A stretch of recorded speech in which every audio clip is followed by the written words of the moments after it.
এই তো ডাউল চটপটির জন্য ডাউল ভিজিয়ে রেখেছিলাম, সেটা এখন সিদ্ধ করব। এই যে ডিম আর আলু সিদ্ধ করব, এর সাথে এই ফুচকাগুলো ভেজে নিব। এই চটপটির মশলা এগুলো সব কাজ শেষ করে তারপর রেডি করব, তারপর আপনাদেরকে দেখাবো। এই তো আমার চটপটি বানানো শেষ হয়ে গেছে। এই যে এগুলা ফুচকার জন্য রেখে দিয়েছি। এই যে ফুচকা, এই যে টকের ঝোল।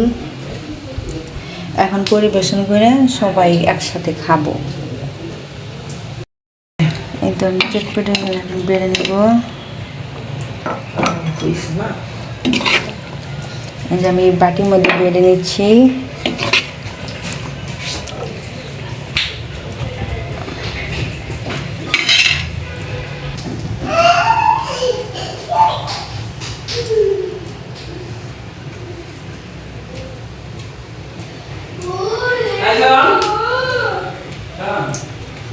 এই জায়গাগুলো একটু হালকা দিয়ে দিচ্ছি।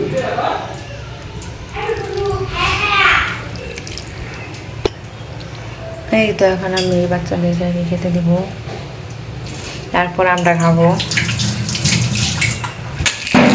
আসলে ফুচকা দেওয়া বাকি ছিল, এখন আবার দিয়ে নিচ্ছি। এই তো সয়ান এখন ফুচকা খাচ্ছে। সয়ান কেমন লাগছে? অনেক মজা। তাই এখন বাকি সবাই খাবো।